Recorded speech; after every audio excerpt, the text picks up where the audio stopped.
The Arctic, an icy world surrounding the North Pole. And also a habitat for polar bears and reindeer. A strange and wonderful world of ice, snow, land and water. Spitsbergen is one of the Arctic's islands.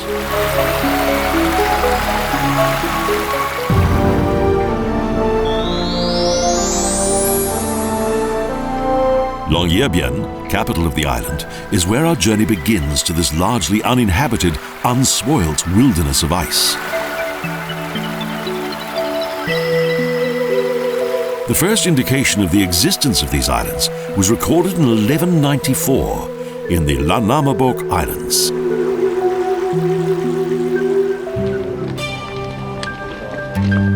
In which it was referred to as Valbadifunden, discovered cold coast. Amid the tundra terrain is a collection of small wooden buildings.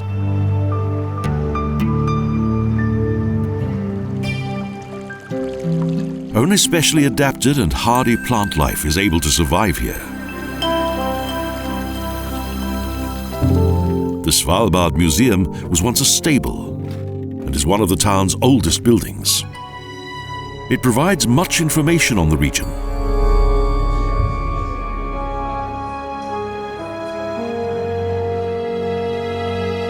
It covers the Arctic's animal and plant life, its geography, climate and geology.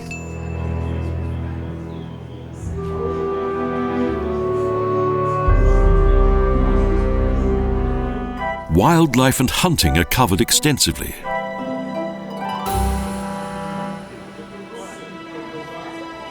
The first coal miners to have worked in this treacherous land are also featured.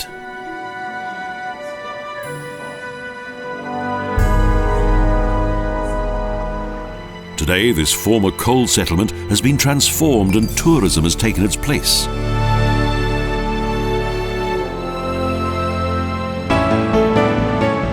Our ship, the Plancius, awaits us.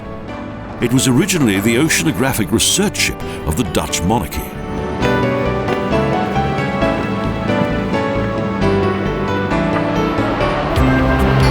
Soon, everyone's on board, and our adventure along the region's cold coast can begin.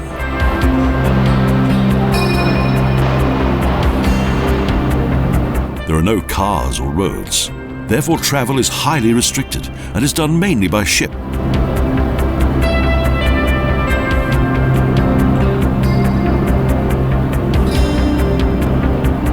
Into a magical world.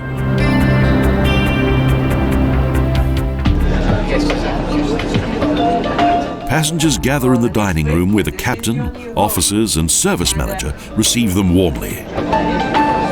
The daily routine is explained and important information given. And finally, a toast to a successful trip. Welcome on board. I hope you will enjoy our trip. Thank you. Forward. The route leads north, along the coast which is separated by deep fjords.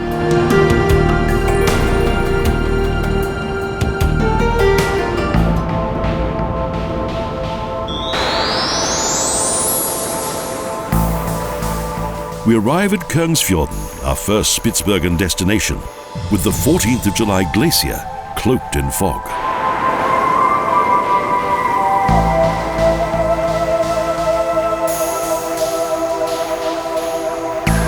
To the rear, steep scree slopes and sheer rock walls. In front, a glacier breaks off into the Arctic Ocean.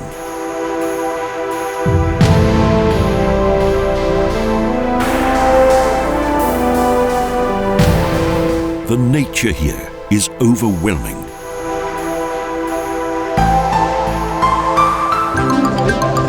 Each passenger is kitted out with special clothing for the excursions.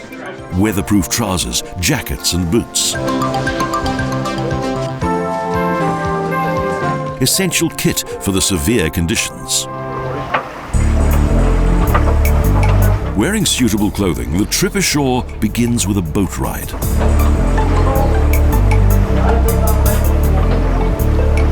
The process of climbing into the small boats must first be learned, a precarious task.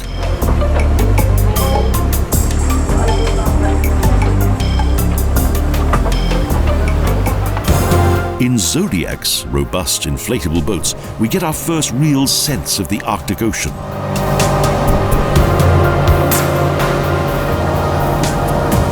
We travel alongside the 14th of July Glacier. Our guide skillfully maneuvers the boat.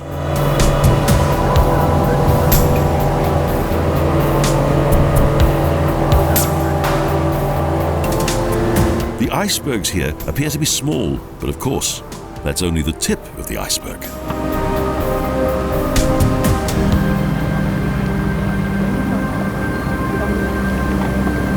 The Quaternary is a subdivision of geological time and began 2 million years ago, during the most recent period of geological time known as the Ice Age. Over countless years, huge glaciers created great fjords and valleys.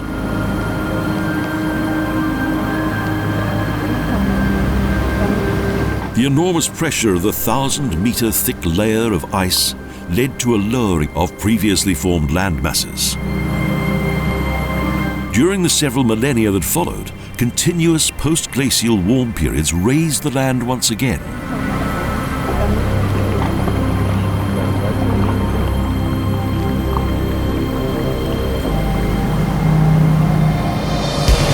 The boatman maneuvers our boat between fragments of floating icebergs.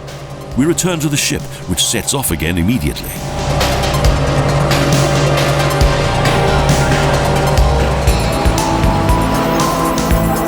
Sailing further north, it's easy to lose one's sense of direction.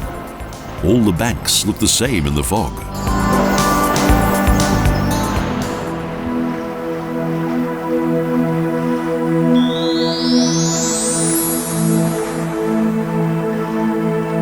At Ny Ålesund, we reach the northernmost permanent settlement in the world.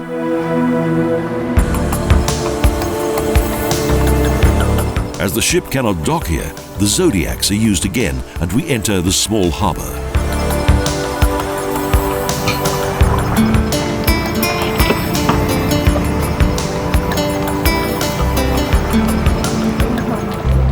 The area was mined until 1963. A coal train once led to a loading station on the nearby shore.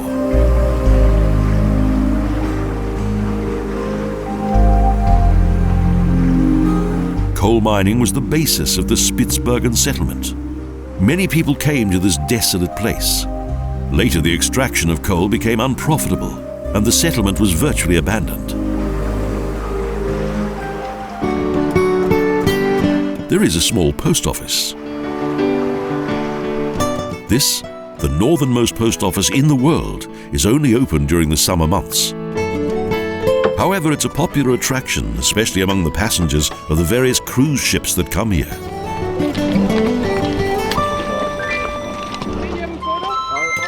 Scientists from 14 countries work in this remote outpost. Numerous meteorological measurements are analysed here that are invaluable for international climate research.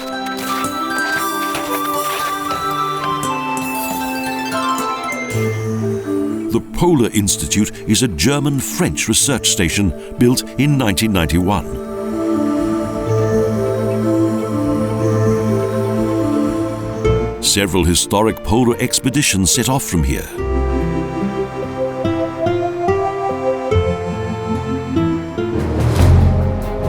Among the buildings is a statue of Roald Amundsen, the famous Norwegian polar explorer who was the first to reach the South Pole.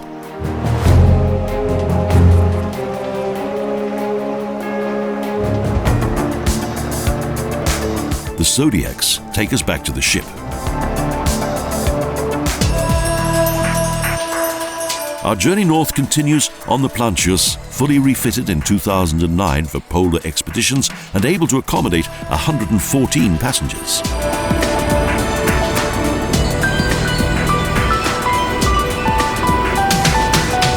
In 1596, Dutch explorer Willem Barents discovered this remote archipelago for Europe and considered its unexpectedly emerging coastline to be part of Greenland.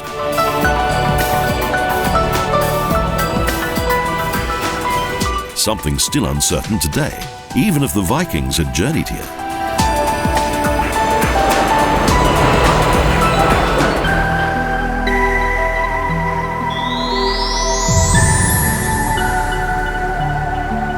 We arrive at the entrance to Wood Fjords, a wonderful place.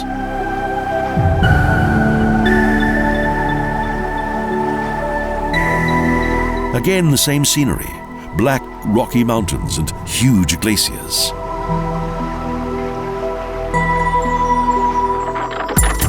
The anchor is lowered.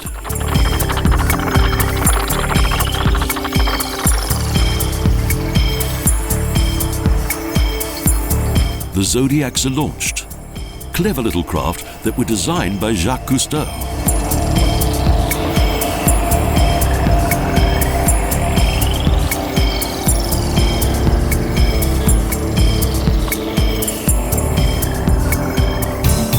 Our next adventure commences.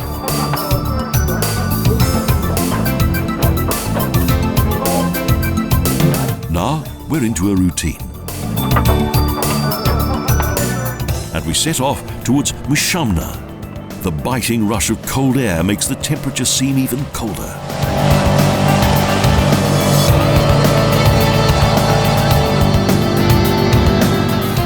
We make our way ashore and are greeted by a magnificent view.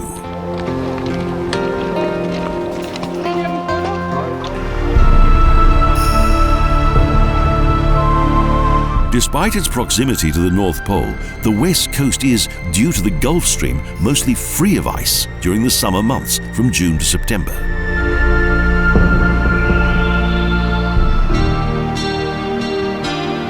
Despite the Arctic altitude and the short growing season, Spitsbergen's fauna is amazingly diverse.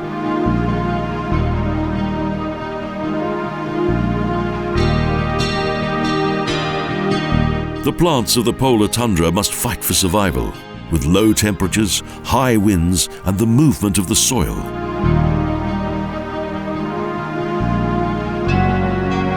Another problem is the impenetrable ground in which the roots can only just take hold.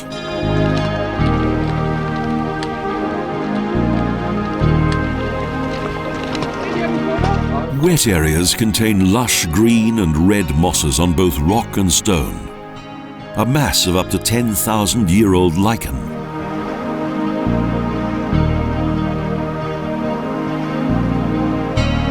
Due to the permafrost soil, only shallow waters form in summer, which are used by the plant life to extend their shallow roots.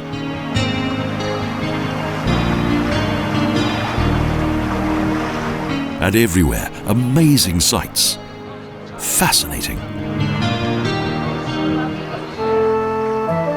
Suddenly, out of nowhere, a hunting lodge appears. Smoke indicates that it's inhabited. I see tranquility.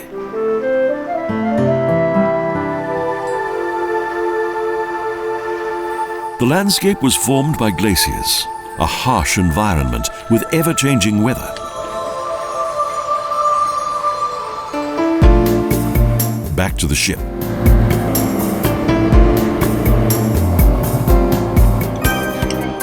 A tasty lunch beckons. This is hungry work.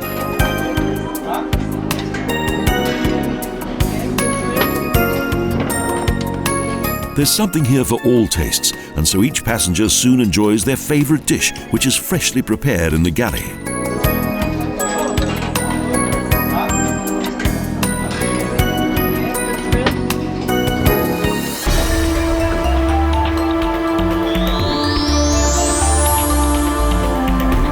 During the meal, the ship has moved on and has now reached Liefdefjorden.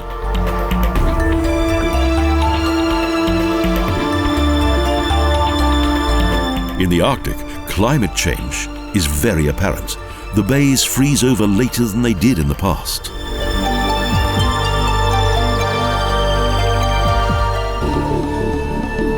The captain manages everything from the bridge. Today's modern equipment makes trips to the Arctic more accessible than ever before.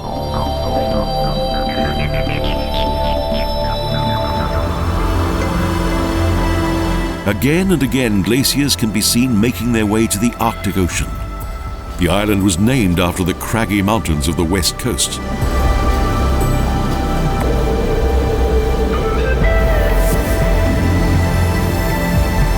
The passengers take in the scenery, and another expedition arrives in the bay. The journey through the Liefdefjorden is part of each trip to the Arctic.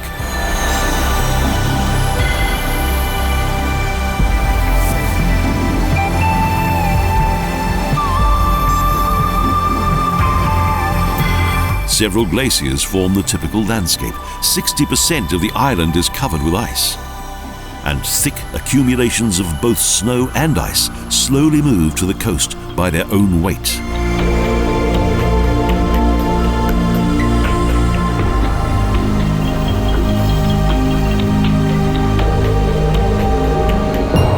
The Longyearbyen is one of the region's typical glaciers. As the ice stream flows, its icy front breaks off into the sea.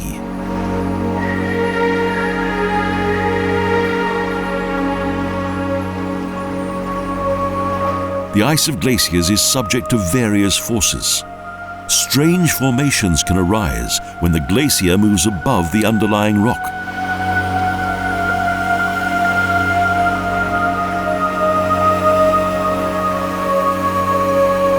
Glaciers become covered with new layers of snow, which compress and, due to their own weight, turn to ice.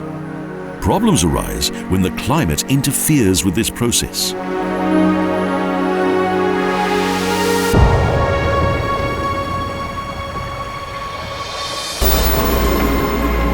When chunks of ice break off the glacier, it's called the calving.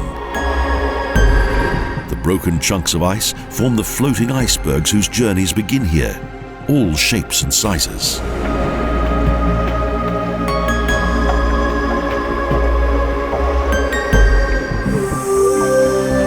We travel around the northern foothills of Svalbard.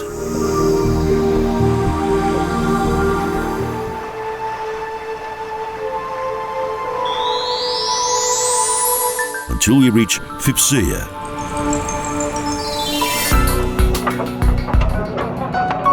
We're going to explore Spitsbergen's furthest northern island.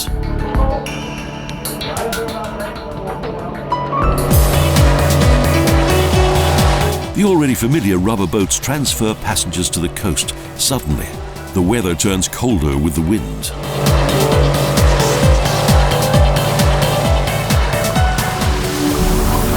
A group of walruses swims just off the island. The boat travels close to them.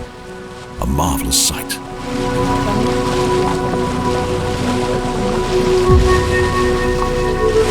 The first were here in the Miocene period 23 million years ago. The walrus young are brilliant swimmers.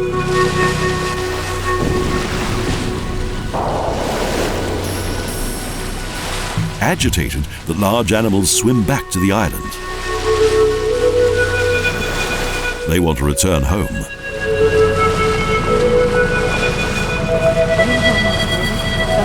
It's difficult to understand that we're on another island. The landscape is confusingly similar to the previous ones we've visited.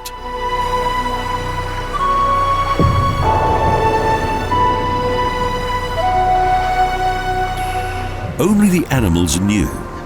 Here there's a large colony of walruses on the banks, crowded body to body, and at the moment, very relaxed.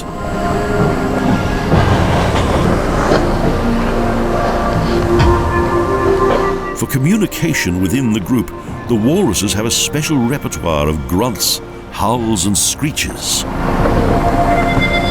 But soon 2 competitive bulls disturb the peace and unsettle the entire group. And life goes on.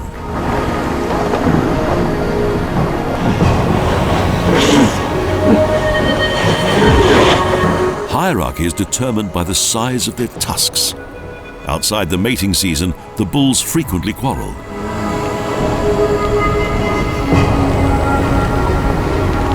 On land they look plump, but in water they're highly mobile.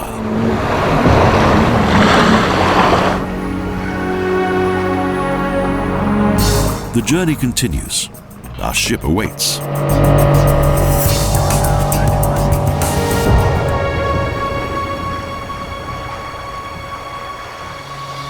We've arrived at one of the region's 7 islands. the northernmost point of our journey. Next, the danger of pack ice.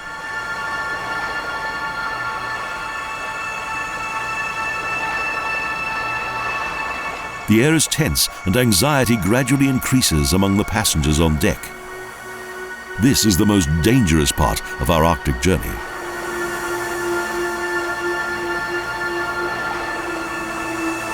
Thousands of square kilometers of water have been transformed into centimeter-thick sheets of ice.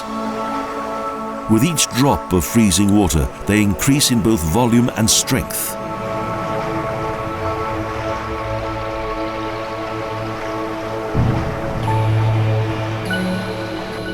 Once the ice floes touch edges, they combine within a few days to form a whole.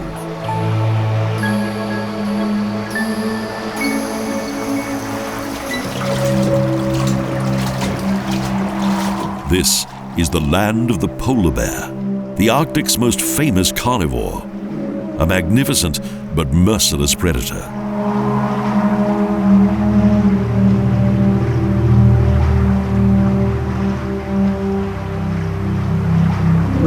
With its amazingly strong legs and sturdy paws and claws, it can move around on icy surfaces as though it were on solid ground.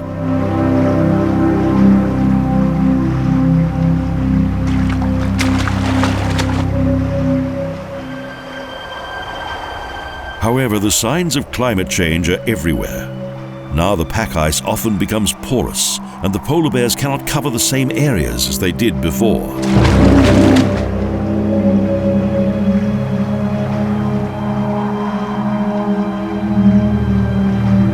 Ice floes, flat pieces of ice that break off from the surface, drift along northward.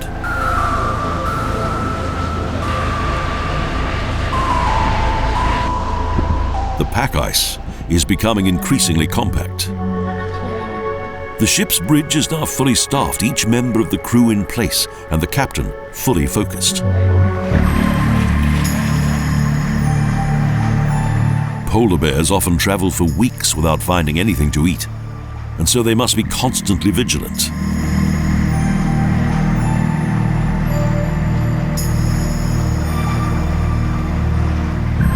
They usually keep to the coast and on the sea ice.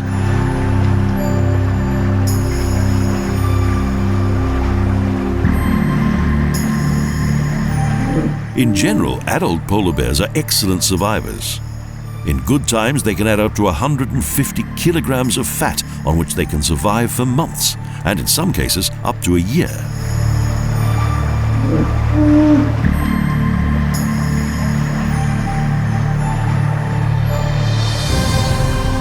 What represents the highlight of the expedition for passengers is, for both captain and crew, the most dangerous part of the trip.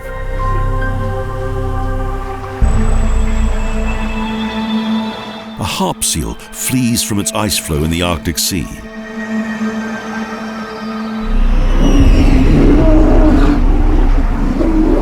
But soon a group of hungry polar bears hunt it down. The cycle of nature.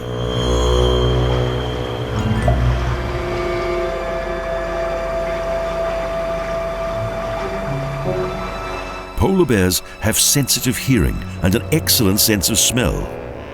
They can scent seals up to 1 kilometre away. They can also track prey beneath a 1 metre thick sheet of snow and ice.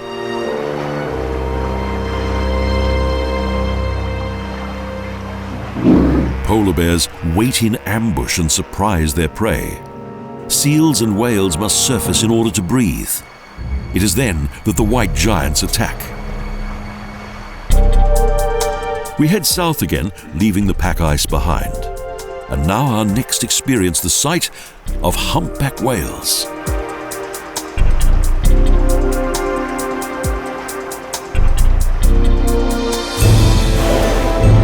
They live in every ocean. However, the northern animals migrate in summer to the North Sea, and those in the south migrate to the South Polar Sea.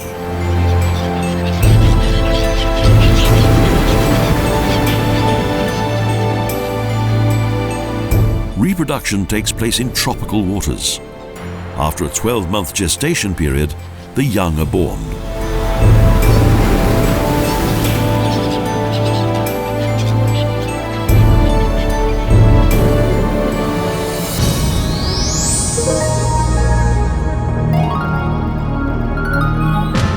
we travel the coast of Ny Ålesund Island.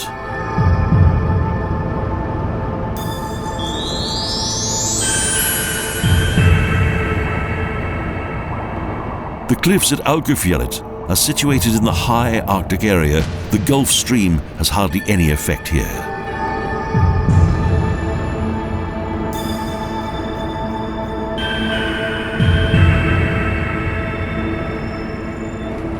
The Brunix guillemots favour this place.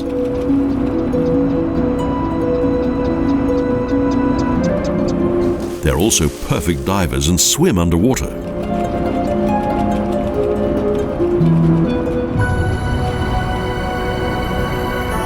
In the rocks of the cliffs, geological history can be seen as though in a picture book.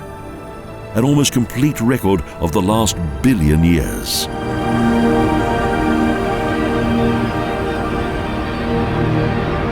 A more than impressive sight of this primeval landscape.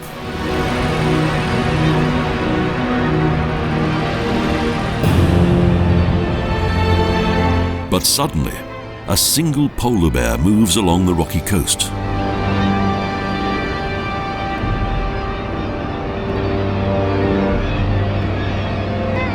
He seems to be hungry and is approaching the rock of the thick-billed murre.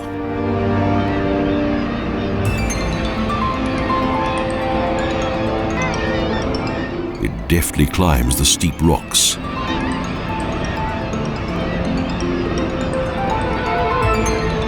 Observed by the many birds that breed on the rock ledges.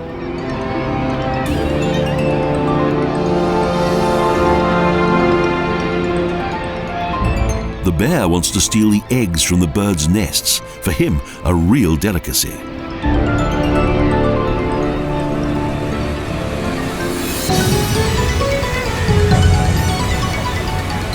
But it's a risky business. Little way out.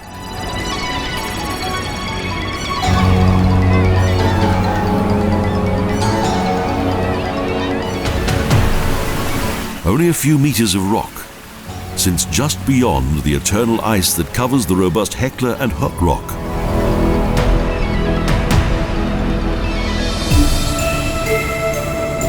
We continue south, passing large islands.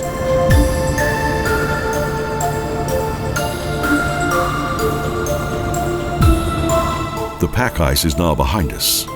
The Arctic Ocean is ice-free, although the mild Gulf Stream doesn't flow here due to rapid global warming.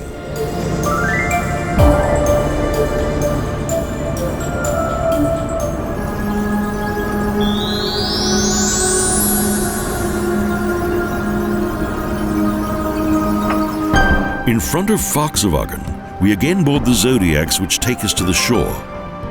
This has now become an efficient routine.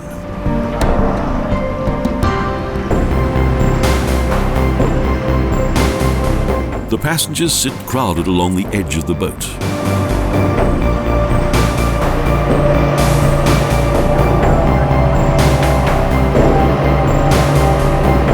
The Plancius anchors in a small bay, and we start a short walk in the tundra.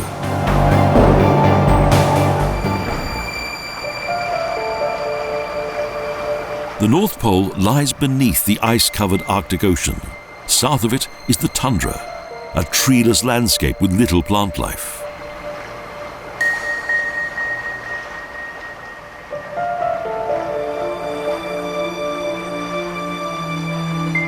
The climate is steppe-like because it hardly ever rains or snows here. But there's life here too.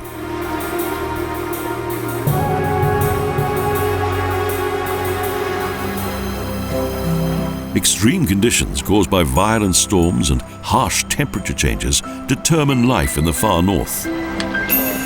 But a number of animal species and plants have adapted to these conditions.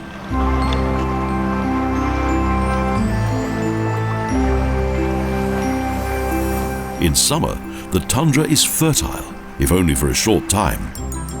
An unusual blaze of colour in what is normally a colourless environment.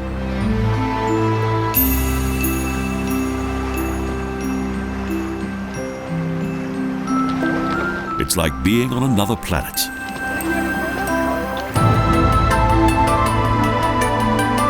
This section of the Earth's surface, which today forms Spitsbergen and its many islands, was once located beneath the sea.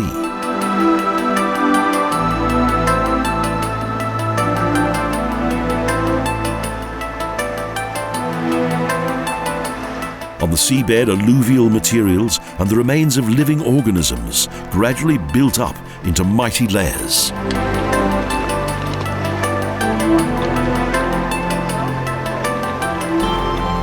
The sedimentary rock eventually grew above sea level to form the remarkable mass of Arctic terrain.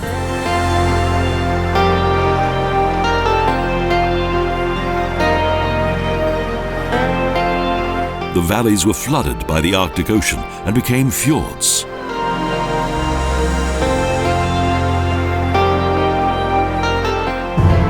Now one of the last primeval landscapes of our planet. A short detour into the Valberg fjords, passing along seemingly endless glaciers which flow directly into the Arctic Ocean.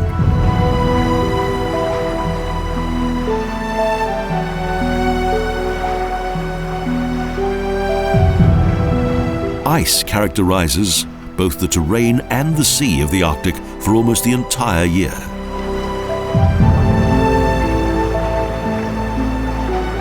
Along the edges, the ice breaks up into ice floes, where icebergs of various sizes also collect. Hinlopen Street leads further south. A guide is always there to help.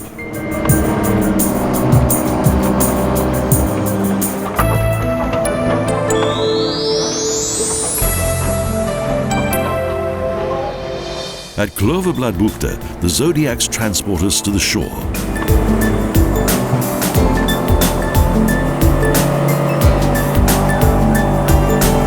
The familiar ship vanishes, and we soon approach our next adventure.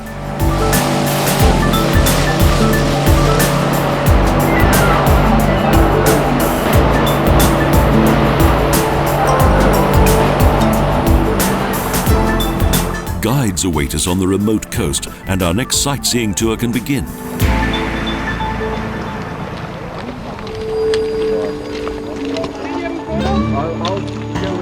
Our guides lead the way.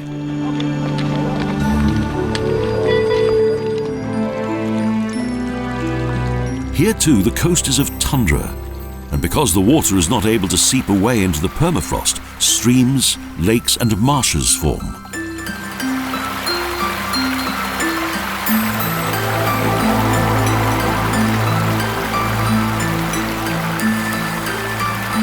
The melting water from the glaciers always finds a way. Crystal clear and icy cold, it flows into the Arctic Ocean.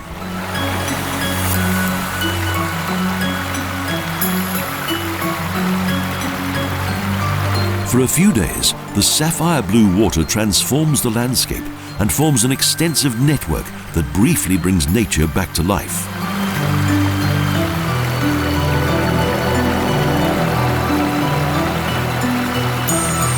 But soon the surface water freezes once again.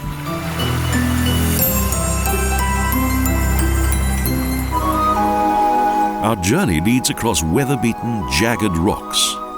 They look porous, but are actually hard and compact.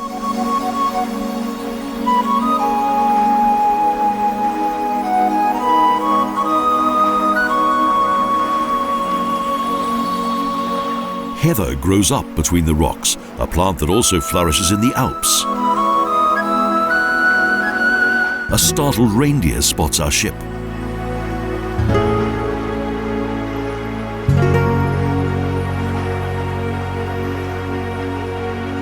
The solitude here is limitless, and the Arctic polar region has always been one of the harshest regions of our blue planet.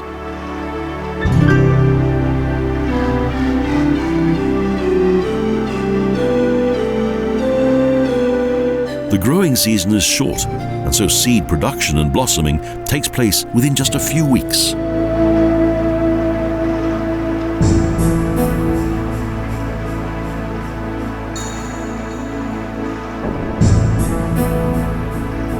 Soon we encounter a huge glacier that flows into a fjord.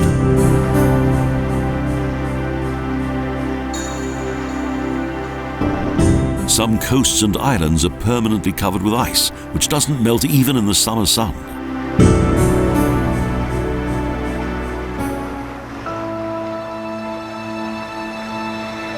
Reindeer are not fazed by the cold, lack of food, or the presence of people. They're used to the Arctic conditions and are entirely at home here.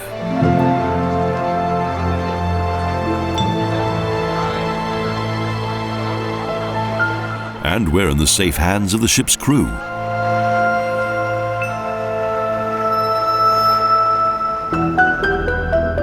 Back on board, and our journey continues along the south coast of Ny Ålesund. Here, the sea is calm, and it's time to relax.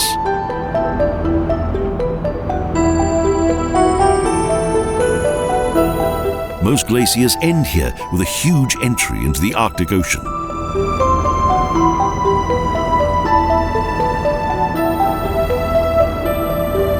It's all quite captivating and totally tranquil.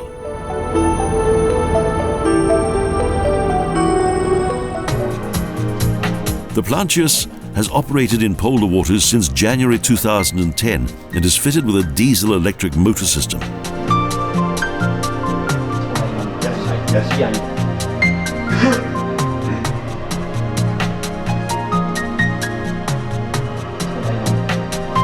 The crew has been well trained for polar expeditions.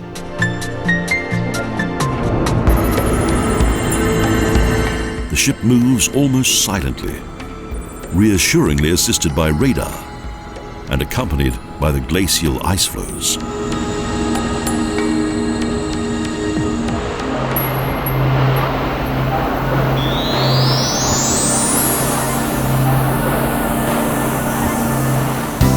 We visit Torellneset, the top of the island.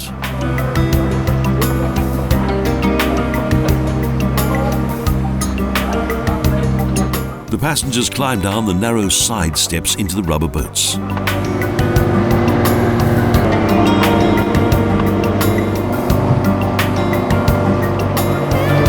The sea is stormy once again as we have arrived at the Barentsøya, a marginal sea of the Arctic Ocean, one of the deeper shelf seas. The scenery is quite inviting, spacious, flat gravel beaches as far as the eye can see.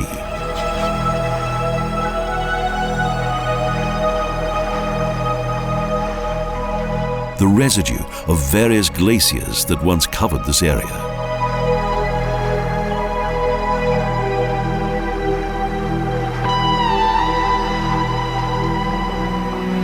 A few sparsely growing flowers manage to withstand the inhospitable climate close to the North Pole. The almost fossilized skeleton of a walrus is a sign of the hidden residents of the bay.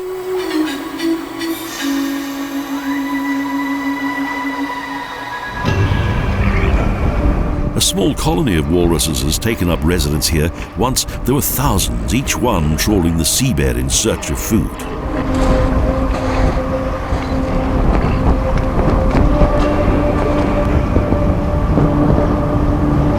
But in the 18th century, whalers and sealers slaughtered them mercilessly for their ivory.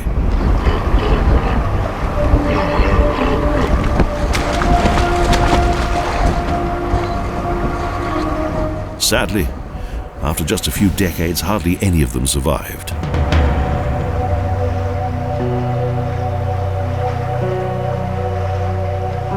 Due to the work of unscrupulous men.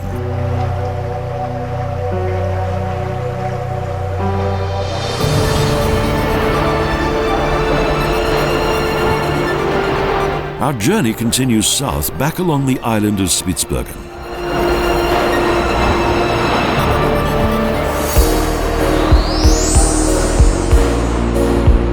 We head for Barentsøya Island.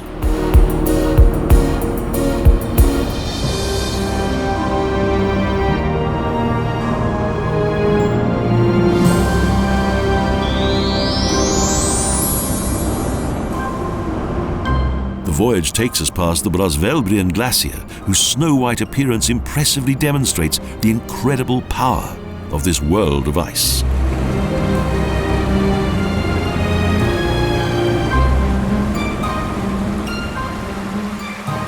Icefalls can create a dangerous current for ships, and the passage between the islands can be quite hazardous.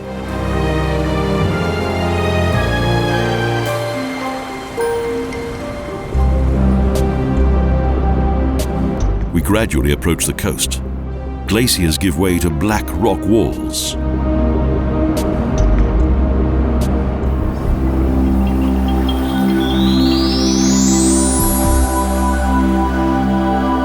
Before Barentsøya Island, Liefdefjorden is the second stop.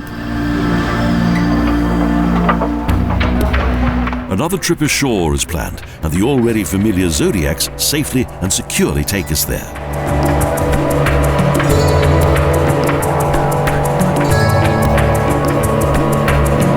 We soon arrive.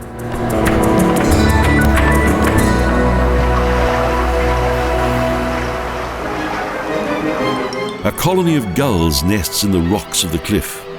In the savage climate of the Arctic, only a few bird species remain for the entire year.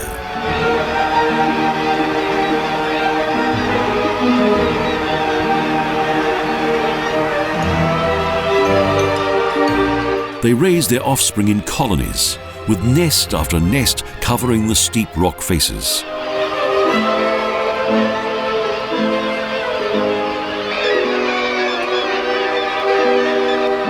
They usually lay 2 to 4 eggs and defend their nests aggressively. The cries of the young gulls at feeding time has woken up a hungry Arctic fox.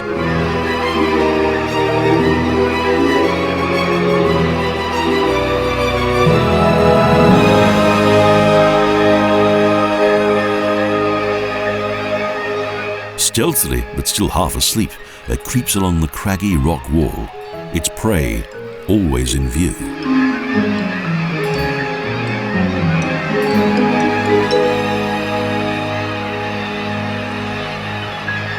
The birds don't appear to notice it.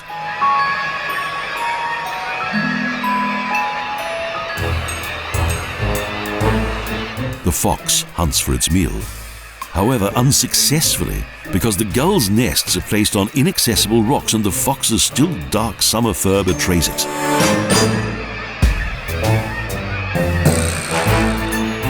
Fearlessly, the gulls watch the withdrawal of the frustrated hunter.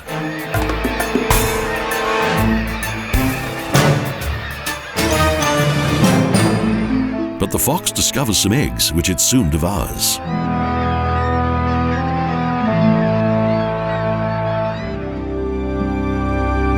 Nearby, a reindeer searches for food under the snow and ice everywhere.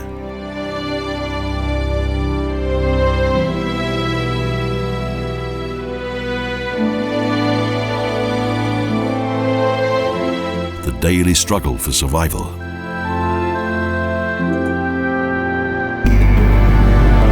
On the shore, the boats are ready to return to the ship.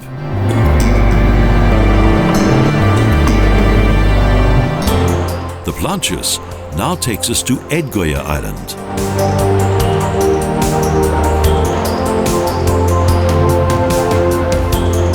The ship has several spacious decks, a restaurant, lecture room and panoramic lounge.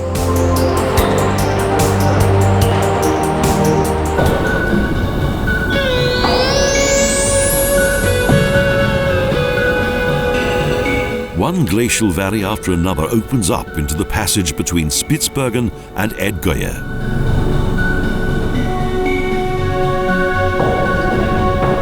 The captain navigates the ship between large ice floes that gradually become icebergs.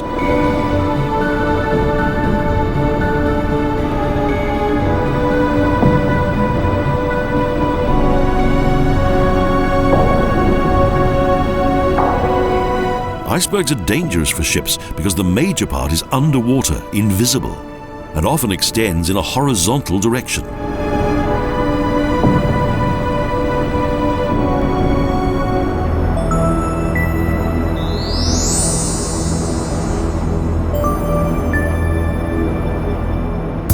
In East Kloverbladbukta, we stop at the third largest island of Svalbard, the land of the cold coast.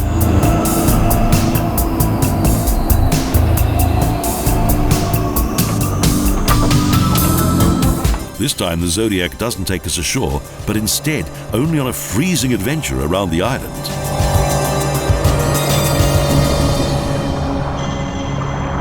The boatman navigates between a large number of icebergs that are travelling in a southerly direction.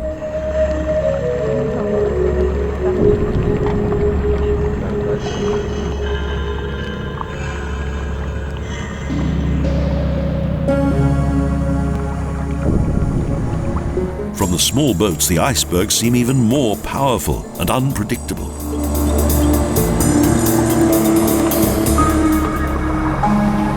It takes some time for these huge blocks of ice to come to rest. The currents force them into the sea, where they're popular with the seagulls.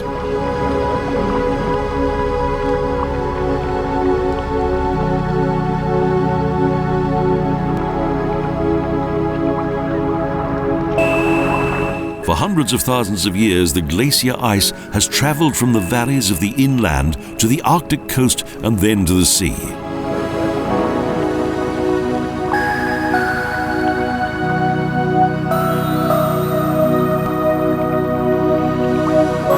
Icebergs exist for up to 3 years, large ones up to 30 years, and they're mostly white.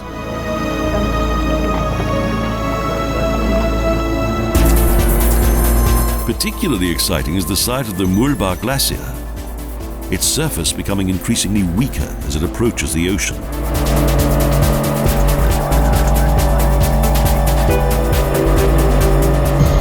Here the glacier's tongue extends into the sea, deeply fissured. It reaches the border between land and water. Each year, up to 35 billion tons of ice flow from the glaciers to the sea.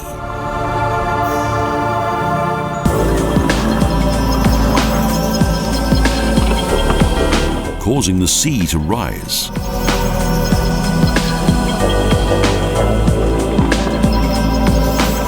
Now, back to our floating hotel.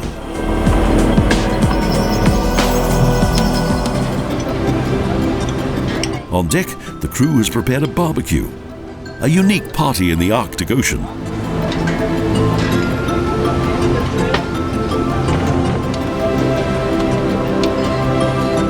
The great outdoors makes one hungry.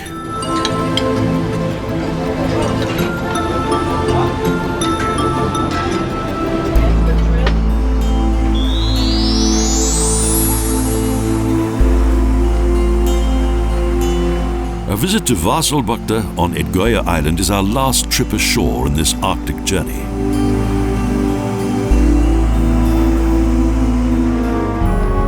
As we've travelled a long way south, here the tundra is different. It rises up the slopes of the coastal mountains.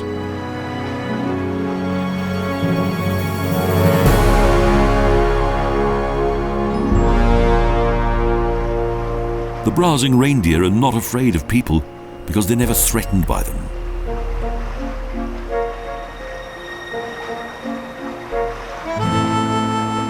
A short walk leads to the small wooden huts of Camp Miller.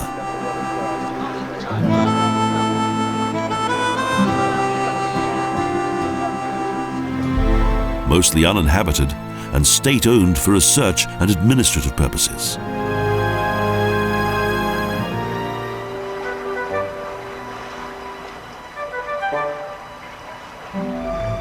A gull mother is closely monitoring the first steps of her young.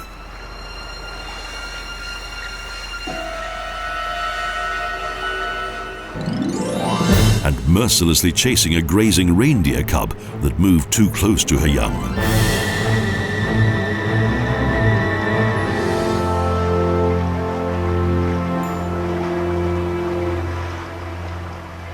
For a short time in summer, the snow and ice sheets on the coast melts, and the scene is transformed from endless white to one of colour and life.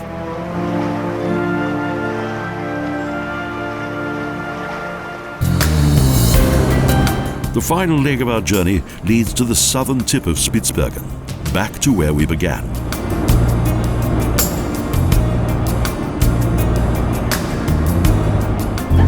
The captain invites us for a cocktail.